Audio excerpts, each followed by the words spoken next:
It is June, and June is Scoliosis Awareness Month. And if any of you have viewed any of my other videos, you may have noticed that I talk about my spine a lot because recently it has come back to impact my life, and it is rooted in the condition that is scoliosis. Today, I just wanted to talk to you a little bit about what that condition is and just increase awareness for it, hopefully, and just have a few facts for you, so perhaps you'd come away from this video knowing a bit more about it. Scoliosis is a 3D side-to-side curve of the spine, and it can twist. In my case, I actually inherited it from my mom, and her sister had it, and her mom had it, and her mom's mom had it. But scoliosis is a genetic condition in my case, but in other people's cases, it can just occur spontaneously, okay? So it's a side-to-side curvature of the spine, and we're talking like if I'm facing you, it can be like this, it can be an S curve, it can be C curves, either way. It can be the whole spine, it could be just a little segment that's curved into a C, which can happen. If you're thinking about somebody facing this way and there being an increased sway, that's actually a different condition called lordosis, but it is also a spinal deformity, and people can suffer from both of them at the same time. So in my case, I actually got diagnosed with it when I was 9 years old, and I have gone through the Charleston bending back brace in 5th grade into a little bit of 6th grade, so middle school here in the States, elementary to middle school. And then in middle school, my S curve just went out of control to the point that my rib cage and my hips and one of my legs and all that stuff was all out of whack, and I ended up having to get spinal fusion surgery by, I think it was like 12. And this is after wearing a 23-hour Boston back brace for like a year and a half or 2 years. It just like nothing was stopping my spine from curving, okay? It's a pretty traumatic thing to go through when you're like doing everything you can to try to stop something like that from happening to your body, and just you watch it just get worse and worse and worse. So yeah, my summer between 7th and 8th grade, so here in the States again, that's in middle school, I ended up having spinal fusion surgery, and I always get like it mixed up, but I think it's I don't know if it's T3 to L4 or L4 or T4 to L3. I can't remember. I think it's one of those. Just know that in regular terms, that means most of my spine was fused together with metal rods and brackets, and bone marrow shaved off of the back of my left pelvis when I was around 12 years old, okay? So spinal fusion is intense. That was actually a very radical one. Before they did that summer, the reason why my parents finally decided to do it was not just because bracing was clearly not working and that my curvatures of my spine in both sides, because it's an S curve, remember, were really bad, but also because my spine itself was twisting and some of it was coming up, and the doctor was like, this could crush her organs. So I had a more extreme case of scoliosis, okay? Doesn't happen to everybody, thankfully, but it happened to me. And so I had most of my spine fused from an early age, and I had a lot of pain issues that I kind of mismanaged through high school and junior college and all that. And then by the time I was in my mid-20s, I started to have a lot of pain, and I had L5, so in your lower back, your lumbar. I had a herniation of my disc. It was incredibly painful. Did all the different things, physical therapy, epidurals, all this stuff. And I had to get a microdiscectomy, so an outpatient surgery for that, and there was actually more going on in there than they thought. And the issue is that all of the stuff that was metal was on top, right? And I'll have an x-ray up so you can see it. And the stuff at the bottom was unfused. They did that because if you actually fuse the whole spine, it can cause other issues. So they don't really have a great 110% way to deal with spines right now. Hopefully they will in the future. I know things improve every year. And then this last December, as most of you know, some of you may know, on my YouTube channel. I started it not long after I got my second spinal fusion surgery, which was this last December in 2018, because L5 was basically just grinding on itself, collapsing on one side, and I was having trouble walking.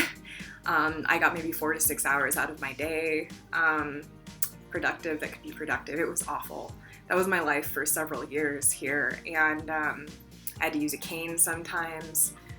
I was in a back brace, but like a smaller one, so not like the big ones like I had to wear in middle school. So yeah, that was a thing that happened. And I was too young for a disc replacement, so they had to just do what they could with spinal fusion. And it's turned out pretty good so far, knock on wood. And yeah, so that's been my scoliosis journey and my story. Hopefully that's kind of it. I would really like not to have to add anything else to that story. As far as the rest of the facts go concerning scoliosis, it can affect 1 in 40 people, and any animal, anything with a spine can develop scoliosis. And it's just, it can end up going and leaving it untreated can damage nerves. So it can actually lead to neurological damage. Remember I said I was having trouble walking with the uncorrected part at the bottom being left unfused, right? That ended up being just like the scoliosis is still there. All the metal is on top and it was just doing this, right? And moving my hips off towards the side, and that's how that herniation happened.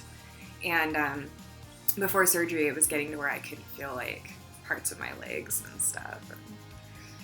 I had a lot of issues with that. So some weird scully things, like I was in like hashtag scully things, is you know, when you have the back brace, sometimes, like I have really old, okay, so early 2000s, okay, early 2000s, like 2001 maybe, Halloween pictures of me being a hippie. If you wear a 23-hour Boston back brace, if you choose to have it underneath your clothes instead of over your clothes, you'll have this part that juts out in the back. And I remember being in math class and having this girl be like, so like, what did you do to your shoulder? Is it like dislocated or something? And I'm like, no girl, that's just, you know, my brace, because here's me being a hippie during Halloween. See how that sticks out there in the back? That's because it's the 23-hour brace, right? And so like, it's weird, you kind of like, you're stuck wearing this thing all the time. See how square and boxy that is? That's all the brace underneath there when I was in middle school, okay? And in the last few years when I was at college, getting my BA, I had to wear a much smaller one during this whole lower back microdiscectomy and now recently spinal fusion thing debacle. So back brace stuff is weird. I mean, you can even get you can get it stuck like on the back of chairs, okay? So it's really bizarre, especially if you have like one that's just for your lower back. You'll be sitting in a chair, and if the chair has a back that's only part way up and the rest is a gap, it'll get stuck on the back and you'll go to get up and you'll like yank yourself down. God, it sucks. So luckily now they have back braces. The big ones have nicer prints on them. When I was that age, they just had, it was just white, like the Swiss cheese looking color. It was ugly. So I am so happy that they have some more fun prints for something that's otherwise not very fun to go through. And my dog is barking at a dog probably outside. That'd be Jeffrey. A lot of people, again, never have to do surgery, never have to do bracing. Just, you know, my story was kind of a weirder case. So that's my Scully story and some Scully things. I'm going to mention a few nonprofits that are here in the States. So there's Shift Scoliosis, which is actually where I got this little t-shirt from. And then there's Setting Scoliosis Straight, which has a really good patient handbook and some other resources on their website. You have Curvy Girls, which has been around, that helps connect girls, usually, you know, adolescent age like I was back when I had it, but unfortunately the internet wasn't as much of a thing then, so you're pretty isolated. I was back in the day. But Curvy Girls exists now. It's a great resource for adolescent girls who are going through it. And then you have, I think there's an Infantile or Scoliosis Foundation. Hoping I'm getting that name right. I will have the link below. They have great resources for people here in the States, so up to like $750 worth of grants. that they give out to help people who have to travel to go see specialists for their children, including like a little care package thing that they give you when you go to do that. And then there's the Scoliosis Research Society, which has been around quite a while. I know in the UK and in Ireland they have their own scoliosis groups, and they're all just really great resources, and I'll put them in the link down below. So I hope that you learned a little bit of something today. It's just a thing that's been part of my life for about 20 years now, okay? So it's interesting to see how people end up dealing with changes in their body like that, and my journey has been just like, whoa. So thanks for listening, thanks for being here, and if you could spread the word that June is Scoliosis Awareness Month, I would very much appreciate it. And until then, until next time, take care as you're able, okay?